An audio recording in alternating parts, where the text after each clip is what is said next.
Hello! Pretty belatedly, a quick run through of all the books I read in May. I like to do these things chronologically, so to get back into my reading mojo, I started off in May reading 2 romance books. I tend to read these digitally. I read Sweet, which is a short novella, and Meet Cute Club. Both of these I was pretty underwhelmed with. Sweet by Elizabeth Hunter is a novella in the, I think, seventh and main series, something like that, which I really enjoyed the first book because it had the trope of a young woman going to save the bookshop that used to belong to her godmother, and there she meets the dark and brooding tattoo artist who has the neighbouring store, and they have to join forces. Amazing, great trope, super predictable, but I loved it. This also is centred around a really lovely young woman who falls for the tattoo artist with a dark gang history. I thought this was super unbelievable how it ended, to be honest. Didn't love the whole gang plot. I'm finding out that sort of like mafia romance as a sort of genre is not something I go for. I also didn't love Meet Cute Club, although I should have loved this. This is the love story between 2 men, one of whom runs a romance book club. The other joins it, we think, to sort of like mock him, but also it's pretty clear from the get-go that he likes him, but he's only visiting and clearing out the house that belonged to a dead family member, and he's all dark and broody. The one who runs the romance book club is like a proper stickler, but also very romantic. I thought the sort of 2 character profiles were a little confusing, to be honest. I didn't see loads of chemistry between the 2. And it was a weird mixture of being super upfront about fancying each other really early on, so there wasn't that much of a sort of like build up. But then at the same time, we can't be together because we just can't. I'm not the type who is able to lead a relationship. I don't know. I thought communication was not great. And I love a romance with a good communication. They tend to be rare though. So both of those, 2-star ratings. Didn't love them. I also read, let me check it in my nifty little bullet journal, The Dangers of Smoking in Bed by Mariana Enriquez. All these short stories are speculative in nature, have a sort of horror element, and are set in Buenos Aires. Because the setting is so similar, it almost felt as if these short stories were sort of from one universe, and I think the book would have been stronger if the author had really like lent into that aspect and almost made it one story with like chapters or sort of disjointed stories that in the end came together and made a whole. But I felt like she missed out on that opportunity. Most of these stories were quite open-ended in character, which, if done well, I love. But here the open ends became predictable because that's always how she ended the stories. Some of the stories were quite gory. There's some body horror. There's a woman who's sort of like sexual kink is like heart defects and diseases in like others. There's sort of descriptions of sort of cannibalism, hauntings,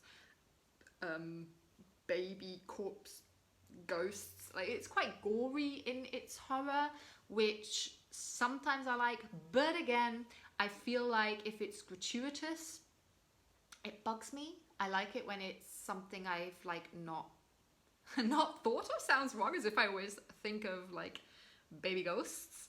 I don't.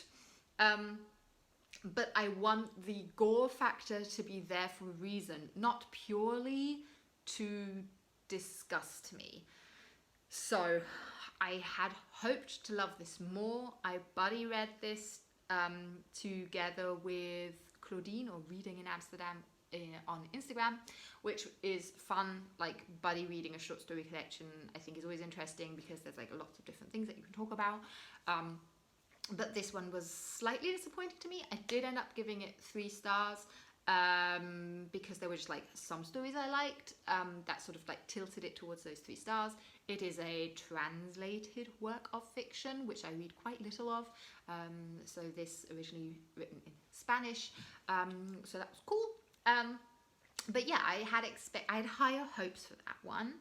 I also didn't really get into my reread of the 4th Harry Potter book, which I read next.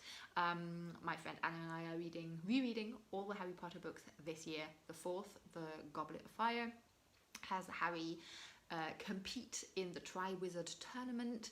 It is cool that we get a different setting to the Hogwarts setting, with the Quidditch World Cup that they visit. It also is far more dark in tone to the previous 3 books. So I do appreciate all that. There are some new characters introduced that are interesting, but it's really like long. There are like really lengthy descriptions of them like walking over the Hogwarts grounds, and I realized that that's probably like a literary development, and also a development in this sort of editing house saying like we need to do a little bit more world building here and atmosphere. But maybe because this whole setting is so known, I felt like, scratch that. You don't have to, for the umpteenth time, tell me how you like walk from the school down to the grounds where Hagrid has his little hut, like, and the parts of the Forbidden Forest that you can see in the background, and blah blah blah. So it took me a while to get into this book. Also, it's quite long. This month we're going to read the 5th book, so I'm hoping, I don't know, I can find a tactic to enjoy the Harry Potter books a little bit more again, because the nostalgia effect has worn off, and now I'm just sort of seeing how, like, yeah, it's a fine story, but I'm not hooked. Then, because I wanted something that I would just like fly through after not flying through the short stories and Harry Potter, I read Book Lovers by Emily Henry. This is the first romance book by Emily Henry that I've read. Her previous books have been standout successes as well. This one was the first where the plot really grabbed me. We have a literary agent meeting a book editor, and the first meeting, just sort of as a networking, potentially working together meeting, goes really, really badly, and then they meet again 2 years later in a totally different setting. I loved the main character because she is the hard, cold, workaholic character who is usually together with the man who leaves her for the warm, small town baker woman who shows him what true love is. And these comparisons to like the typical romance tropes are actually really lovely. And I was really relieved that when she then goes to this small town to accompany her sister who needs a break from her family life, it doesn't take the expected route of this cold, detached woman finding that all she was ever looking for was like small town romance. Not too much of a spoiler, I think. I loved some of the sort of like pop culture literature references.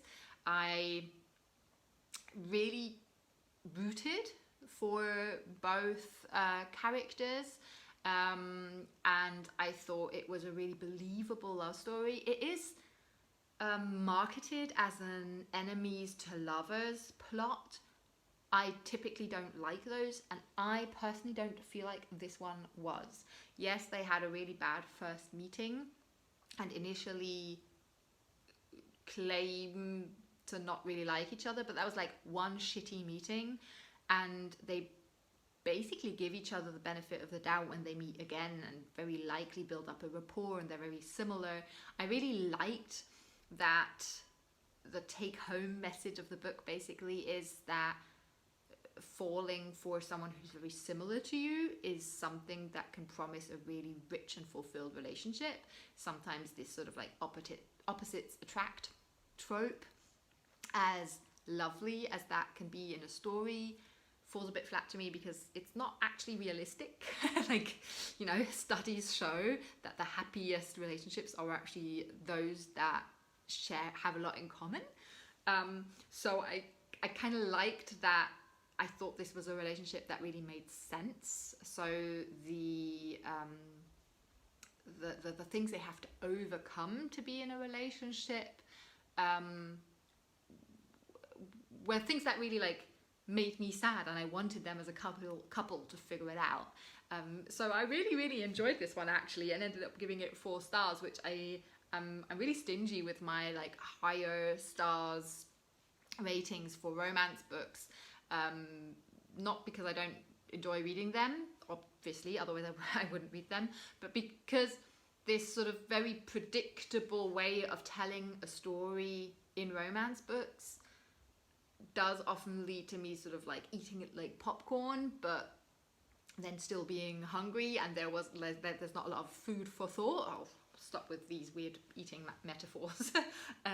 But this one I just thought was very like tongue-in-cheek, how it plays around with like the typical romance tropes. I really enjoyed it. Then, because my mum had lent it me and kept on asking, what did you think of? I finally read Lessons in Chemistry, which I really loved. This is the story of a chemist in the 60s, and basically her struggle to fulfill her career and her academic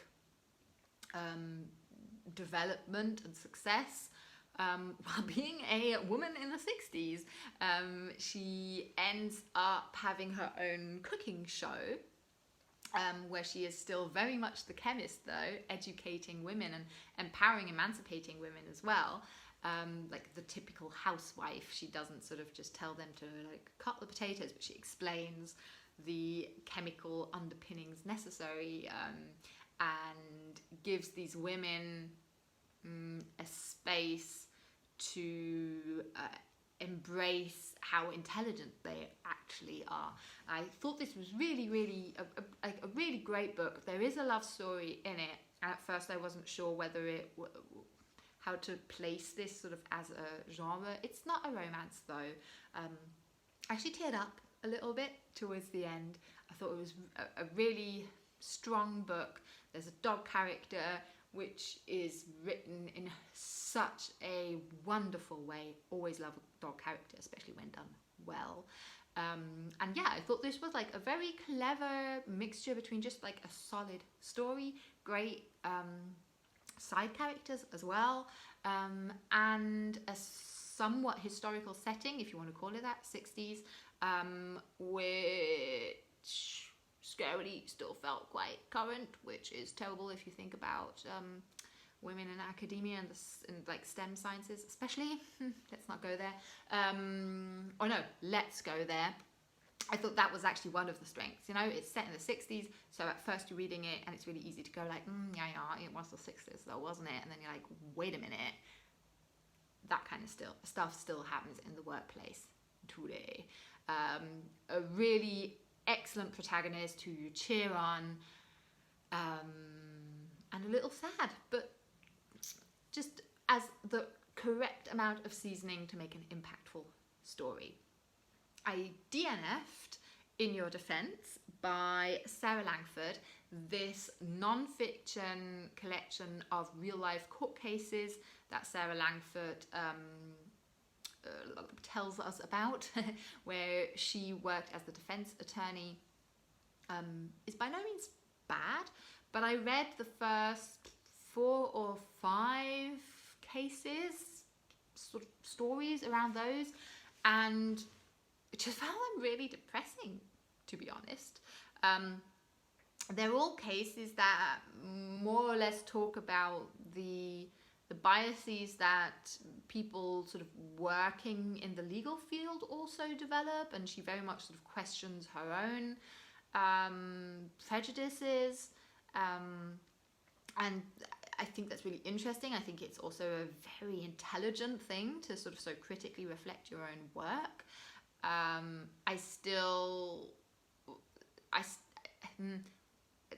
It depressed me reading these stories, and I also found the storytelling sort of unnecessarily meandering. She then also sort of, I mean, I guess some people might really like this about this book. She sort of gives the whole setting color by giving us little peeks into like her private life, other colleagues, cases that are like happening around the main case that she focuses on in the given chapter.